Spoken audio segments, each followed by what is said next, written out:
Daniel alikuwa akiishi nyumbani kwa mkewe na alikuwa haelewi ni nini afanye, kwani alikuwa njia panda. Alikuwa akilazimishwa na wakwe zake pamoja na mkewe kutoa talaka, kisa tu alikuwa tegemezi kwa mkewe. Alikuwa hana kazi na wala hakuwa na njia yoyote ya kumuingizia kipato cha aina yoyote. Daniel alikuwa akishinda nyumbani tu na kufanya kazi za pale nyumbani, kitu kilichowachukiza sana wakweze na hatimaye mkewe.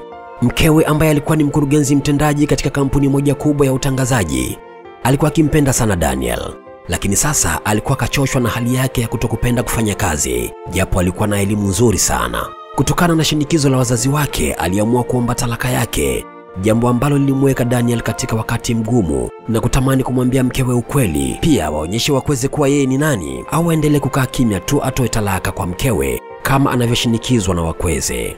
Alikuwa njia panda, asijue cha kufanya, maana alikuwa anampenda sana mkewe Diana, lakini pia alikuwa hapendi kuiweka siri yake wazi kwa wakati huo. Mke wa Daniel, Bi Diana, ni mrembo wa haja na msomi.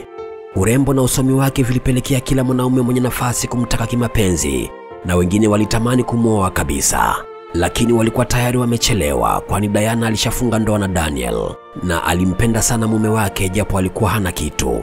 Usomi wa Diana ukichangiwa na urembo wake pia ndivyo vilivyochangia yeye kuaminiwa na kampuni kubwa ya utangazaji na kuteuliwa kuwa mkurugenzi mtendaji. Akawa msichana anayeongoza mamia ya watu chini yake walioajiriwa na kampuni hiyo.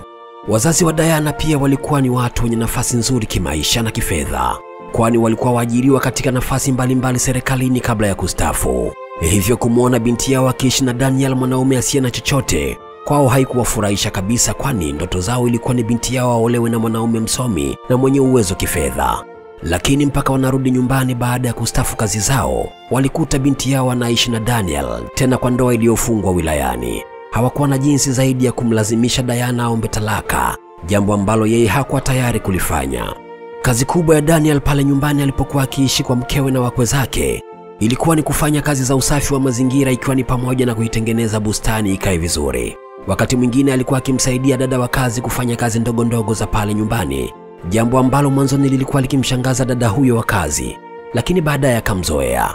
Daniel mwenyewe ni kama alikuwa akienjoy kufanya kazi zile, japo hali yake ile haikuwafurahisha wakweze ambao walionyesha dalili zote za kumchukia. Na mara kadhaa mama mkwe wake alikuwa akimfokea kwa sauti kubwa na kusema, "We Daniel, mbona mazingira ni machafu? We kazi yako hapa ni kula tu, lakini hujui kufanya kazi, si ndio?" "Usijali mama, nitasafisha mazingira." Sasa unafanya nini saa hizi? Sijui hata Diana alikupata wapi mwanamume mzembe kama wewe," aliendelea kuongea mama yake Diana.